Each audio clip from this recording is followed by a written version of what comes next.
So this is Benjamin, and I wanted to let you guys know, if you didn't know this, that I went to this place called Evergreen College in Olympia, Washington, and I graduated like 2 weeks after all the protests, and that's what got me into this whole YouTube business. So I'm going to continue with that, and this is an interview that I've done with a student of Brett Weinstein's and Heather Hang's, and in it we talk about tribalism and postmodernism and why gingers have no souls. So I hope you enjoy. It's kind of a long one. Just put it on as podcast and do your dishes or weave your nightgowns. Whatever you guys do when you're not watching a screen. Ciao. Using the toolkit, as they say, from Heather and Brett, and your understanding, or at least your experience of the protests, and looking at it before it happened, because you were doing some research before the actual and stuff. So yeah, just like almost on this exact subject. So weird. The one thing I'm gonna assert something. Are you already recording? Yeah. Okay. We're just gonna wrap. Yeah. But the one thing that I can assert is that, and that I've heard from you just now, and I've heard from other people, is that the protesters did not think about the future. They did not think about public perception at all. And we're not going to talk about the faculty, because the faculty are woefully inept at understanding exactly what happened, and they're still stuck in their little mindset of excusing the whole thing. Sounds like a lot of a denial, honestly. It's just like, because nobody wants to admit that they like made a huge mistake, and if they keep running with what everybody, their small social group around them is running with, then like they can kind of be feel secure and that they're making good decisions. Yeah, we could probably make an evolutionary argument about that. Well, it all ends up kind of going back to like tribalism, honestly. And it's funny because like I've kind of noticed like the people that I talk to who have the most tribalistic tendencies are the ones who tend to spout the most about how tribalism is bad. It's really interesting. I don't understand. But there's been a lot of times now where within the same sentence they'll be like, oh, well, you know, like, tribalism is horrible, but, and then just say something that's very like, justice police type thing, and it's like, don't you realize that that concept is a very tribalistic like thing? Yeah, communal policing. And then it comes back down to like, but if the values of this tribe is good, then, or what we like, agree with, then it's okay to be tribal. Yeah, no, exactly, and that's what it is. It's just like, my tribe is okay and yours isn't. So tribalism is bad until it's my tribe. Yeah. It's the same thing with the one thing that I've learned being a YouTube pundit is that is exactly what you're saying. That if somebody is constantly criticizing one thing, that is the thing that they are the most blind about with regards to themselves. Yeah. And this happens with me, and like I was called out on Twitter about this, but somebody called me out on Twitter, called me a demagogue, and we wrestled, and then he finally told me what he meant, because labels are stupid, but he finally told me, it's like, you know, you're constantly bitching about postmodernism. You're just saying the same thing over and over again, and you're rephrasing it. I'm like, right, that's totally so you're right. Kind of in the tribe of against postmodernism. Well, no, but like, but he didn't get to this. I'm getting to this now, but like, I'm probably one of the most postmodernist of thinkers and postmodernist in certain respects. I'm not. In certain respects, all the way through, even postmodernism is subjective. Will you explain to me exactly what postmodernism? I mean, I can explain to you what I mean by it. Okay. Is that we exist in a world of colliding interpretations. Yeah. And that there are realities that there aren't realities, but there are stable structures that are bashing against each other, and reality isn't in the stable structure, it's in that bashing.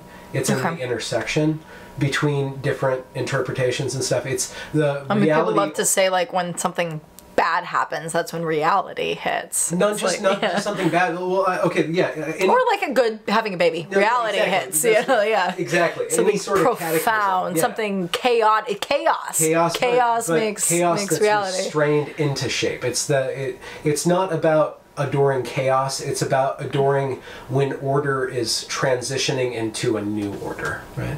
It's about the living, it's about being alive, so that you don't believe in any given thing, you understand that there are certain beliefs that need to be translated into the present. So that's what I think of as postmodern. It's like the belief of love. I believe in love. I want to create that for myself. Is that kind of what you mean?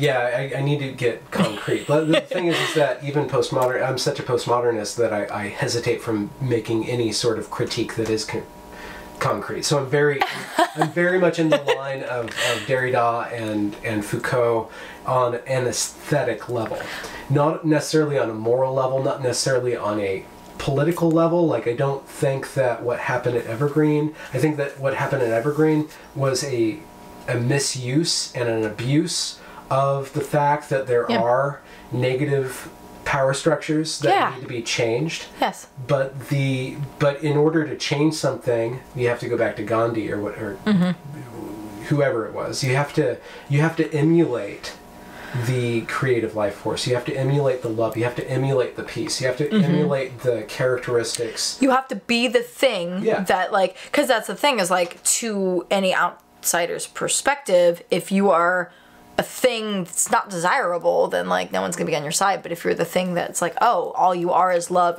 you're the ultimate desirable thing, then it's like, then you're gonna get more people behind you. Yeah. Absolutely. Yeah. And that's kind of what my argument behind with the don't just ostracize somebody for opinion or like and send them out running as a racist, because that is one person lost on your team. It's like you want to be raking these people in. You're like, you don't want, like, you know, if there's two sides, anybody that's walking away is going to the other one. You know, and that's why they literally, like, if you look at what happened with Brett Weinstein, they took one of their greatest resources, what could have potentially been their greatest champion.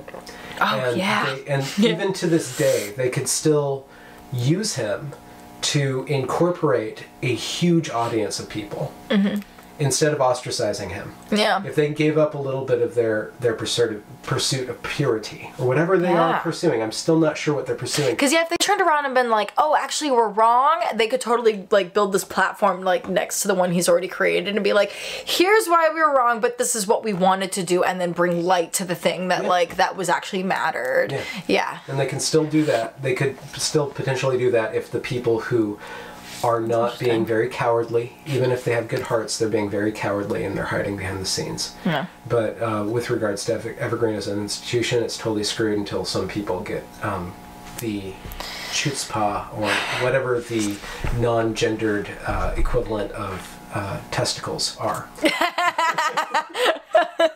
Yeah, okay, sure. I kind of went off. This is about you. Okay. But you saw the coalescing of the events of the week of the protests, and I'm wondering if you can put a spin on.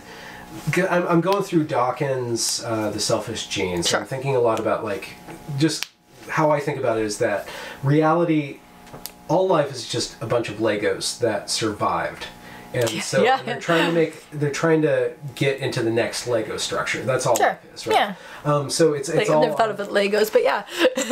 In a way, and you divide. He goes on this whole rant about how big a Lego is, but there's all these different sizes of a Lego or a gene, right? Yeah. So there. If you can you conceive of the protests as this organism that assembled itself? Well, honestly, the protests to me really resembled something like religious spirited, you know. It's like it wasn't necessarily a religion, but it had this religious, like, sort of attitude of, like, this blind faith sort of a thing. And, you know, we've seen through history how, like, religion has been advantageous. Like, it's been, like, it still exists for a reason.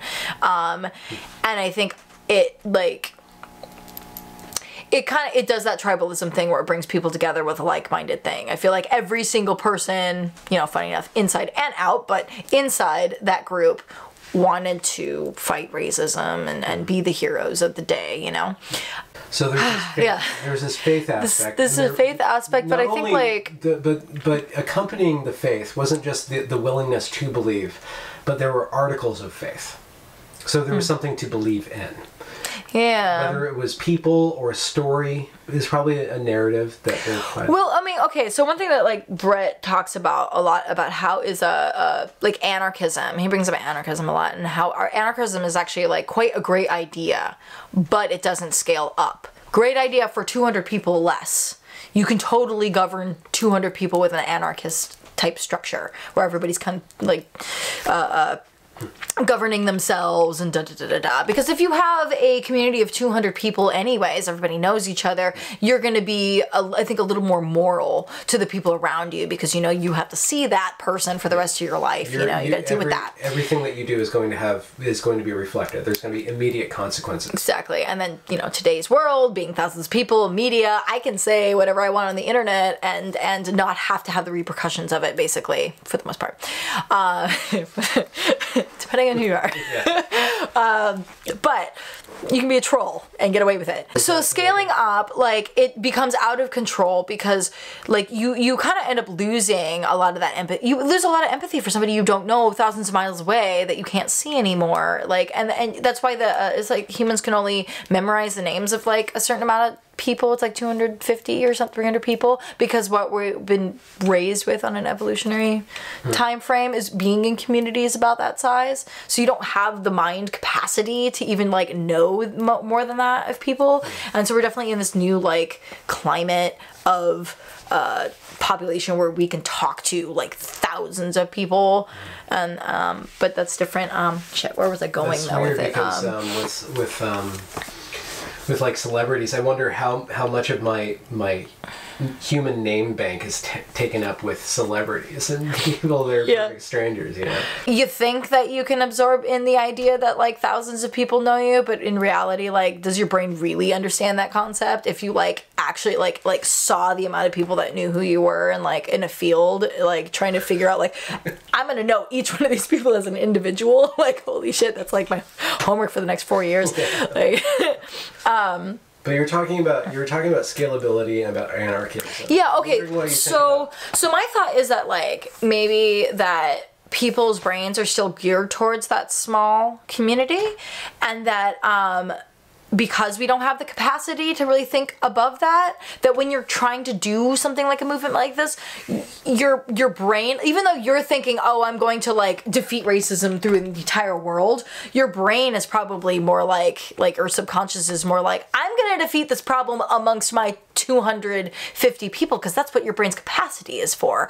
So, like, so my thought is that, like, that real change, they probably thought we could defeat the problem, get together in a meeting, and then figure out what that change is going to be later, and that it would work. But the problem is that by the time you got that much power, it would be, like, ridiculous. Like, you wouldn't, if you, let's say you became that group that defeated everybody across the entire world and defeated that horrible monster of racism, and you were about to set the new rules. It's like, I think that as soon as I feel like a lot of people, like, they strive to get that power, and the moment they become king, they're just like, oh shit, like, now I have no idea what to do. The problems are way more complex than I thought it was going to be, and so I think we're battling the mechanism that our brains already possess of, like, we can manage a village, and we can redo a village, and then and we're using that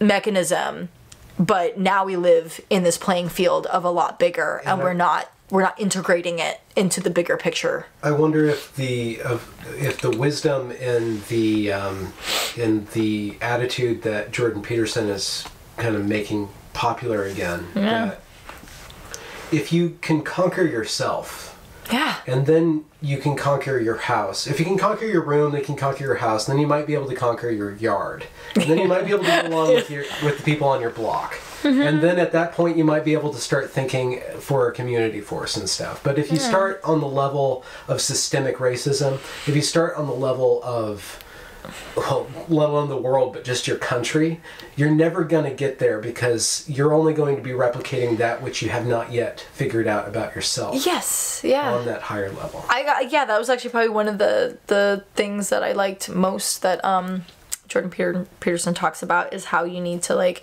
and I don't know, I think he's, like, also speaking a little bit metaphorically of, like, dealing with your house and your whatever, but I do think that, like, if you are a bundle of messed up and you're trying to put advice on a bunch of other people, like, that's I don't know, to me a red flag, like, because it means that you haven't conquered your own demons to a point to even like have the ability to give that advice in the first place.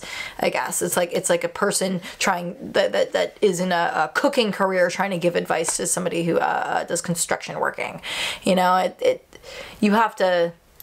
There needs to be more wisdom, I guess, behind it. And I think the wisdom comes from defeating your own stuff.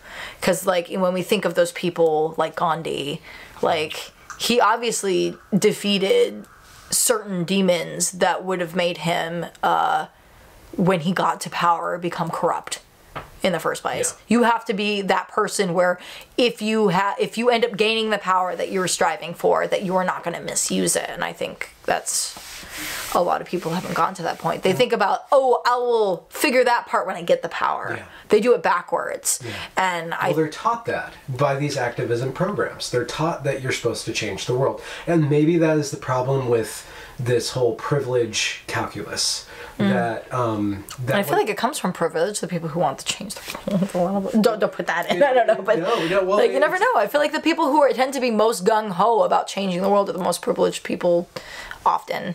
Well, you look at the people who are academics right now with tenure and stuff like that, and they're, I don't know. It gets complicated really quickly. But the allure of activism is that the allure of teaching activism, the allure of teaching privilege, the allure of teaching critical race theory is that you don't have to think about the individual, which is the most messiest, disruptive entity. It just doesn't make any sense. But that's the basic unit of all this society. Like, I get that there's so many people in the world that it's really difficult to think of an individual level, but it's like nobody knows what's right for me. So how, you know, it just...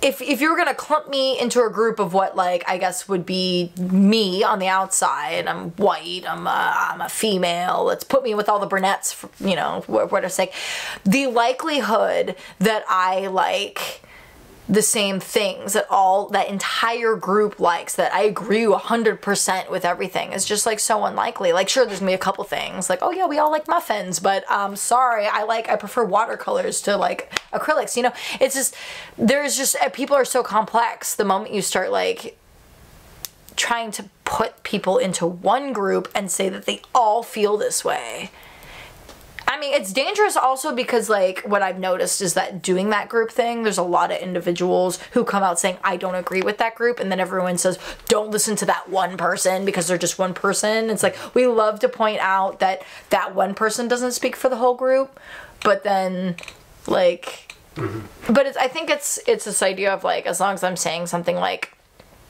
I guess more on a positive, I think it's, like, certain things you're allowed to talk about a full group. I'm allowed to say, this whole group needs more stuff because they're lacking stuff. But I'm not allowed to say this whole group is like, I don't know, it's like, it's the victim thing. You're allowed to say that victims need help, but you're not allowed to, like... ask them to act in a different way? I don't know. I guess I don't know completely where I'm going with that, but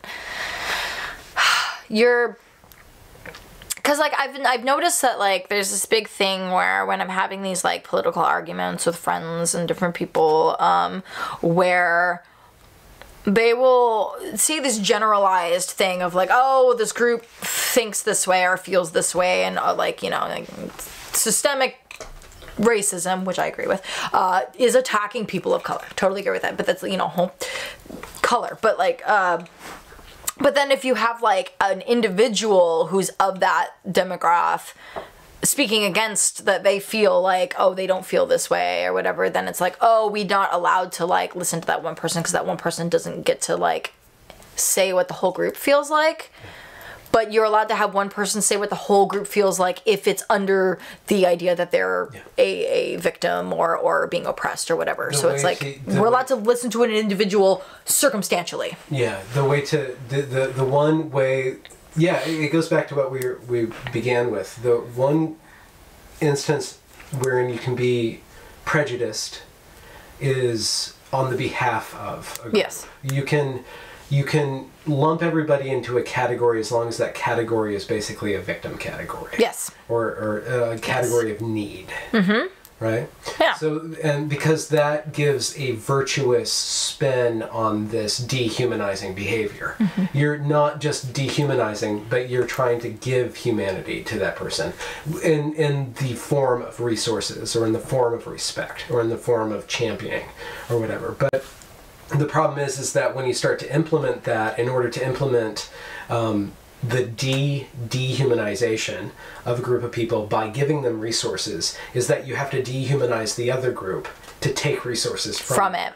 So you're already automatically you have to form a series of justifications where you say, okay, for instance, just for Evergreen, the straight white man is the one that we can take resources from. With regards to Evergreen, that would be the ability to speak, the ability to have an opinion, and the ability to not work hard to earn his degree.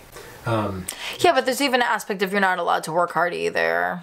Because, like, at least my mother, she went to Evergreen, and her feeling that at least she got from it, I mean, I don't know how much this was what she felt like leaving Evergreen, that she was not allowed to be proud of her achievements because she was a white woman, and that she was taking space up for somebody that could have been there that was of color. And, you know, this might have been a little bit of exaggerated. I think she's a little on the just go over there. Yeah.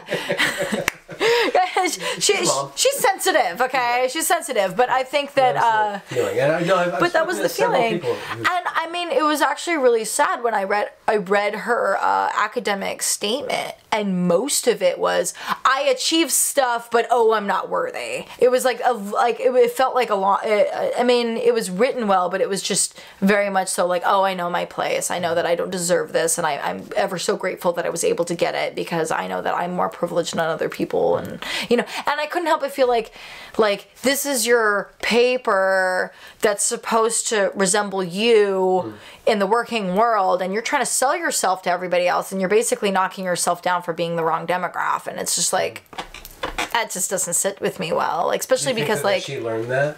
Oh, absolutely. Because I mean, I remember her whole struggle with most of Evergreen. And, you know, this is funny because we were in school at the same time. And so we're having these completely different viewpoints of the school. And she was definitely like, she was in that other side of the school that I don't know of. And so it must have been happening at the same time. I didn't see it being in the sciences, but she did, where she was kind of constantly coming up to me and being like, I don't understand about certain things. Like, for instance, her studies, the thing that she's really interested in is gypsies. And she learned quite quickly that she wasn't allowed to use the word gypsies, but then ended up going back on it, and a year later being like, no, there is multiple types of people. There's Rama, and then there's the people who call themselves gypsies. These are people calling themselves that. Like, you want to, you like, thinking you know what's best for these other people, want to take away the thing that they're calling themselves. You want to tell them they're not allowed to call themselves that because it has like a history of not being good. Like, I mean, like, I don't know. It's just, yeah. And so she ended up completely going back on that and trying to teach people. And you could tell that, like, I think that didn't go over well, but like, it's just this idea that I think that people, especially at our school, like, feels like they know what that group of people want, and they speak up for them. I saw this, I wanted to bring this up. I saw this comic the other day that said something that like really resonated. They were saying that, like, if you are a person who talks about like how this other group of people is being repressed and you want to fight for them, you're basically saying that this other group is either too stupid or too whatever, that they can't like speak up for themselves. You're saying, like, you're basically saying, oh honey, you don't understand, you're being oppressed right now, but it's okay, you don't get it, I get it, you don't get it, let me fight the fight for you, because you're too whatever to... It's exactly what I was saying. It was the people who complain most about white supremacy, who want to make white supremacy everything in Western culture, they are the most whitest supremacists there. It's just, it comes back to white guilt. It's just guilt, white guilt. which is another form of supremacy. You think that that you can solve all of history's wrong, that you can defeat nature. It's just you being the white hero of the day. Yeah, it's funny because the people that I saw like the most passionate at those protests, for the most part, there was some, there's a lot of passionate people, but a lot of passionate people were whites, and they were definitely not speaking, but they were right there showing how to use the hands and being like, I saw more white speakers off film than I did on film. They mostly put up stuff of people of color that were filmed, just because I get it. We're trying to represent the people of color, but the people that were unfortunately in the worst possible way. I know, right? Like, it's like, good. All you whiteys who think you're like being an ally, helping these people out, all you're doing is showing the world their like most worst moments. You're doing a good job being a white hero, man. I wish there was a PR component to the protester groups, like just pause. Like, what are people gonna see, and what do we want them to see? Yeah. Right. Honestly, I wouldn't be surprised if that generation. It's my generation, but I'm on the cusp, I'm like older of it. But that younger generation, I think, got really into that whole like YouTube Reddit genre of like that. What is that instant justice sort of idea. And I mean, there's so many like instant justice, racist, bigot, whatever, down. And I think everyone was attempting to cash in on that. On the meme. They're trying to make that viral video, and they didn't understand what makes a video viral. Yeah, and I think that and that's why they thought their video was going to go viral, because they're stomping on a racist person. But the thing is that it backfired. I mean, if Brett actually wrote the most literal definition of backfiring possible. It's like God. If you aim the shotgun right to your face, you can't get any more backfiring than I know, right? It was pretty bad, actually. But I mean, I could honestly feel but if Brett was a well-known racist, had instances of being a bigot, and had and that letter that he wrote, if it had explicit evidence of he disapproves of black people and wants to whatever, then that would have gone viral for the reasons they wanted. Yeah, but he wasn't a Weinstein, he was a Weinstein, so. Which is a reference to the Me Too movement. Sorry, I had to throw that out. But yes, but one thing I've also noticed that's been really interesting is through all of this is people's lack of seeing how time is really short. It's like, now is different. Now is completely different from 20 years ago, so long ago. 30 years ago, oh my God, that's forever. The 70s practically never happened. It might as well have been etched in stone. And so when I have conversations of how society can just switch, these things that are really detrimental, things that are very completely turn our world upside down, things like the Cultural Revolution in China, it can happen. It can happen anytime. It can happen fast. It can happen within a year. It can happen in our time frame. This is not that long ago. Cultural Revolution for China was the 60s. We know people who were alive in the 60s. If you know people who lived through that, that's not that long ago. I mean, 300 years ago wasn't that long ago. But there's this naive idea that, no, we have technology now. Oh, we have communication now. That could never happen again. That's so far away.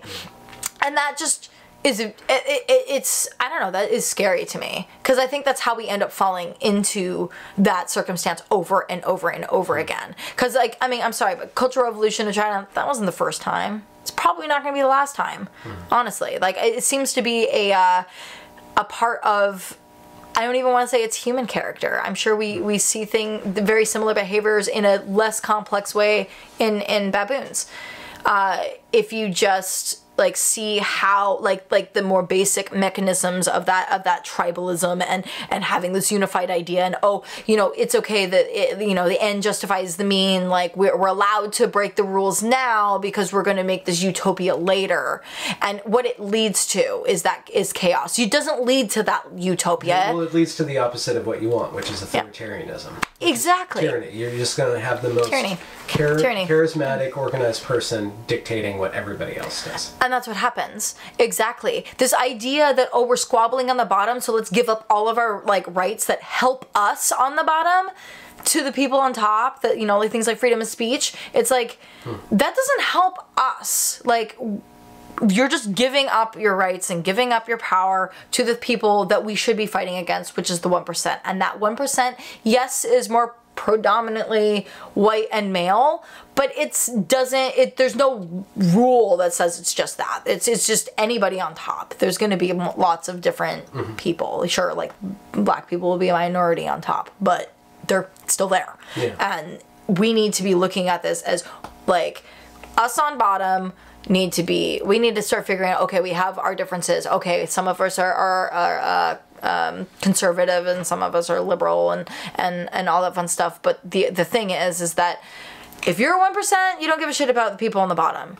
So we need to care about ourselves. I have to be argumentative here. I mean, there's the individual. Maybe that person, and excluding the people who inherited their 1%ness. Okay. The person who earns the 1% title in their life. Okay, yeah, you're right. Earns, yeah, that's different. Has to actually serve the 99% in order to get to the 1%. Sure. They have to provide that which the rest of the people will.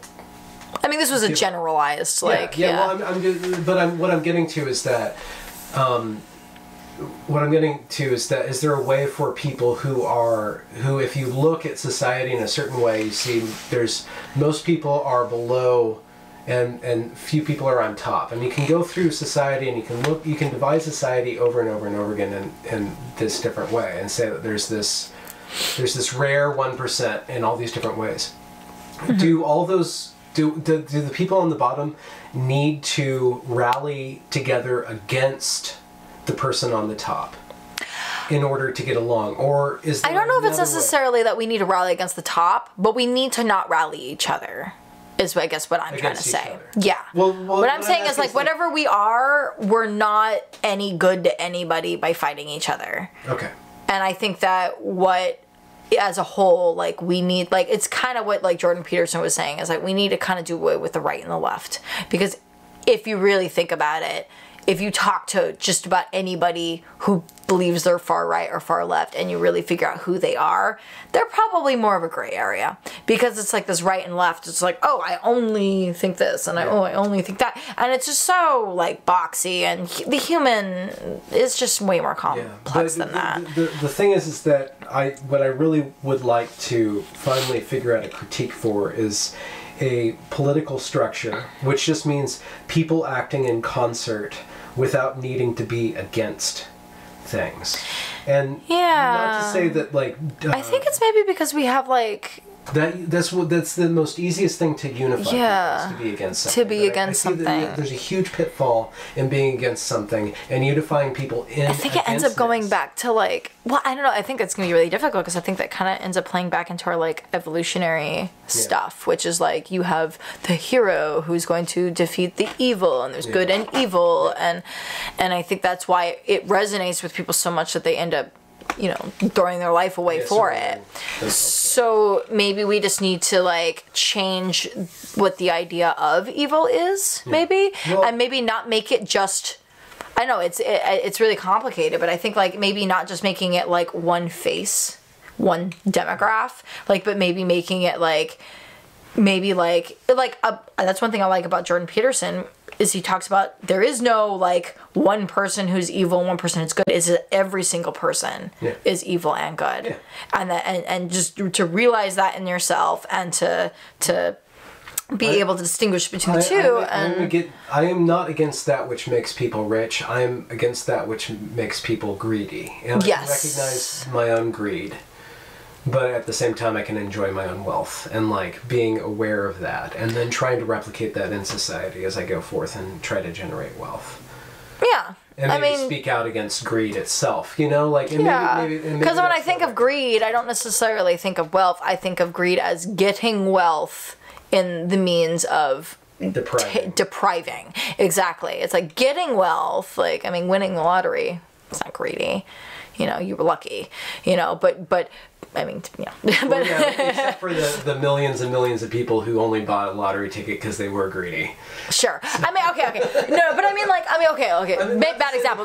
So, okay. So farming this land, putting all of your all into it, getting a good harvest and getting good money out of it. Okay, let's say that. Okay, that wasn't greedy. That was good hard work doing it. Greedy, I think of, is, oh, I made a scheme that ends up like fucking over like a bunch of people, and I grabbed their wealth. This is when actually it's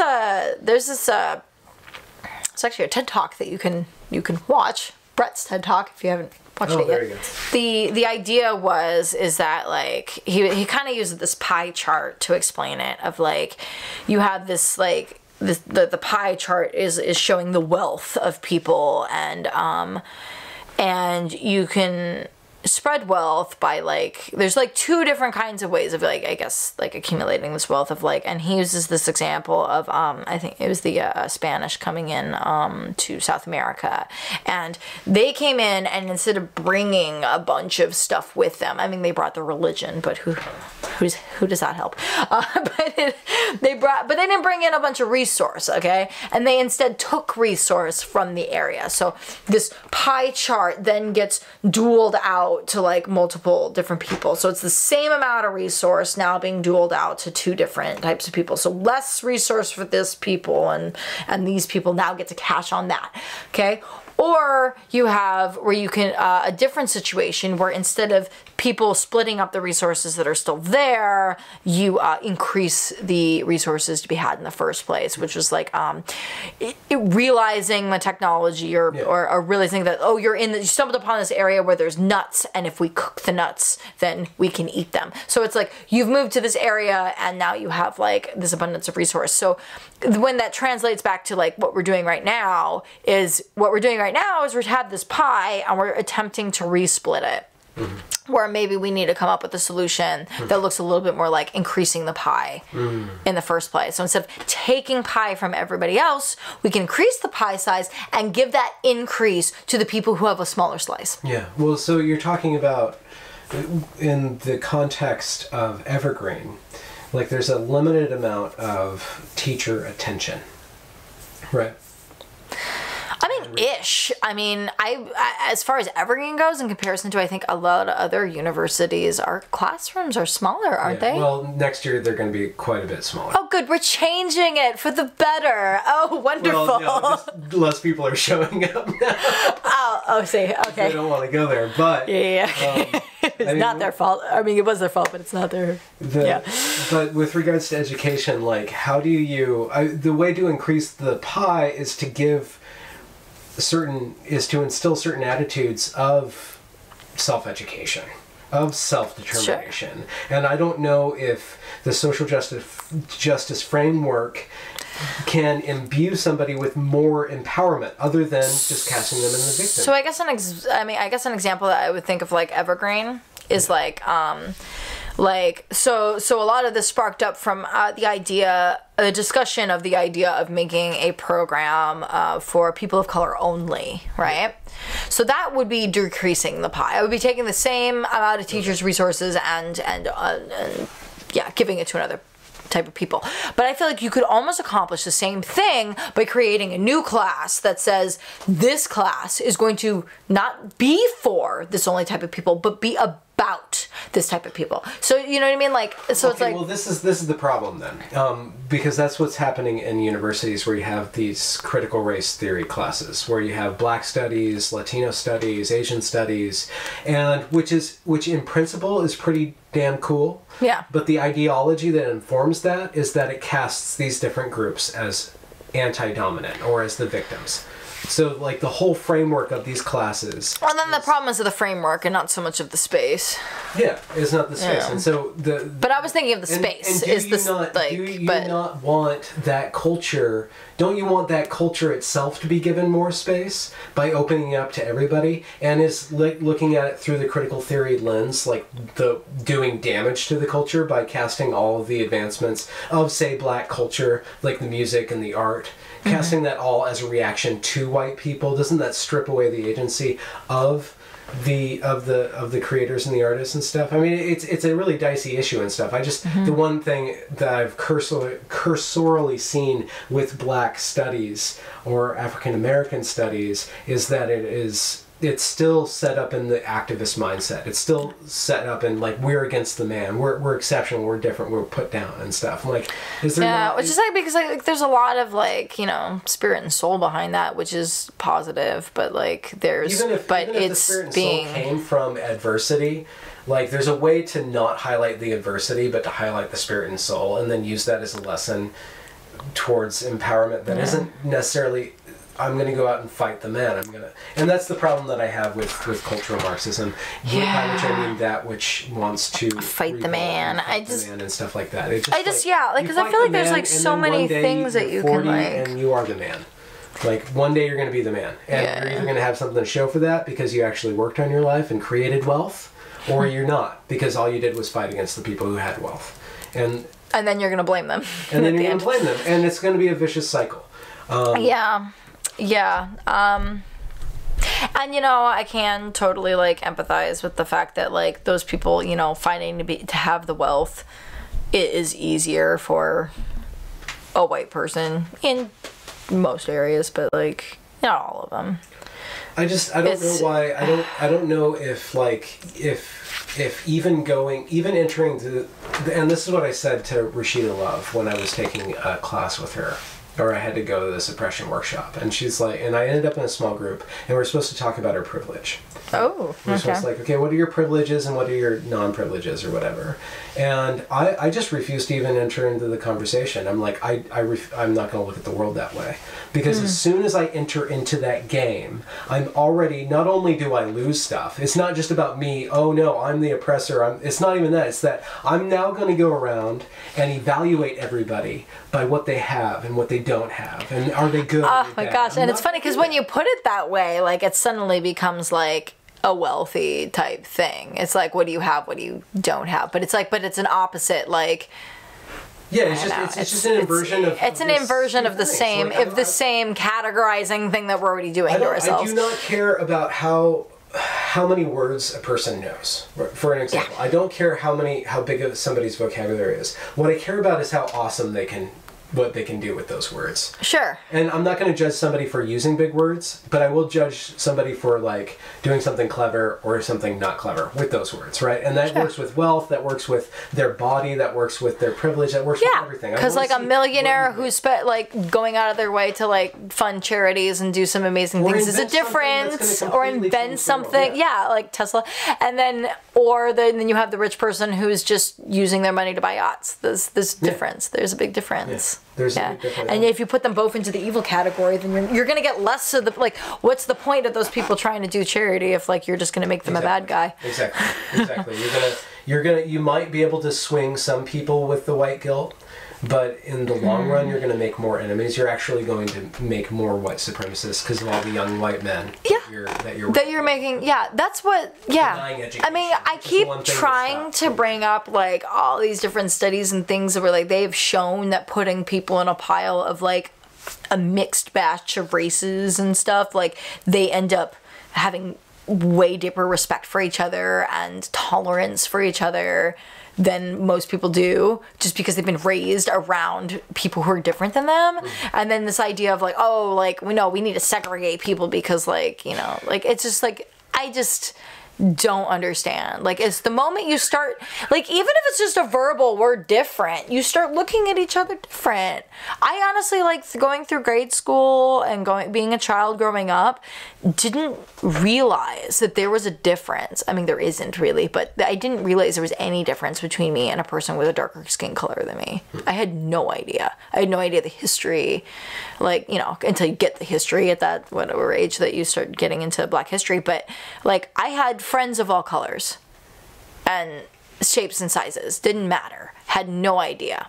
And then I started getting all of this information of there is a difference, and that there's been oppression, and, you know, there's been a good and a bad side, and all this fun stuff, and and that's when I first started, like, being like, oh, I need to be careful about what I say around these type of people. I need to... You started separating yourself. I started separating myself. I started looking at myself as being different, or them as being different, or other in general. And I think that's wrong. And I you know, you want to teach that to a bunch of kids. I don't want to teach that to kids. I want to teach the kids that you are a human, and here's some biology, and this is how your bodies work.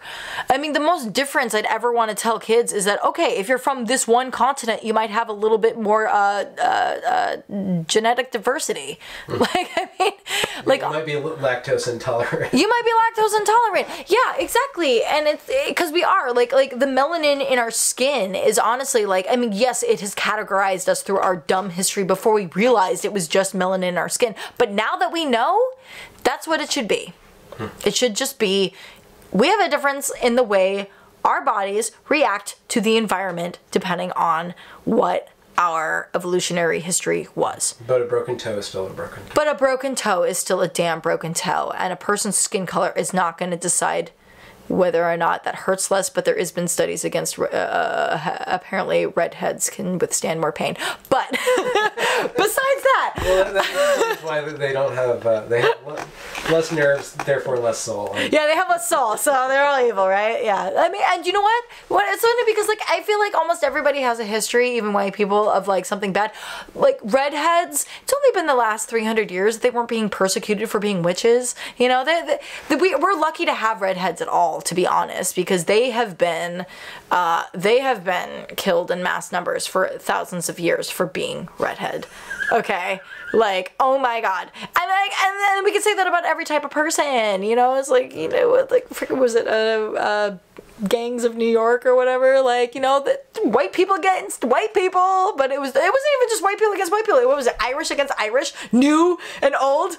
Oh, I'm sorry, but you weren't born here, so therefore we're gonna kill you. Like, oh my god, like people will find any reason they possibly can to make themselves better or worse than each other. And that's why I say that the first step of drawing a line between a person is the first thing to skip right over. Yes, we need to. I'm a different person than you, and I want to value that difference, and I want to value your heritage and stuff. But I'm not going to start playing that game. I'm not going to start playing the game who's better, who's worse. That's bullshit. It's bullshit, because then, like, it's just anybody's skill, anybody's knowledge is going to be the perfect skill, the perfect knowledge, depending on the situation. And you're going to add to the situation if you can maximize that person who's different than you, give them as much leeway as possible. They're going to actually add to your riches. Exactly.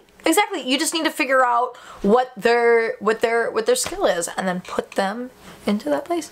Yeah. That sounded weird, though. Put them in that place. That's not what I mean. Let's wrap it up. All right.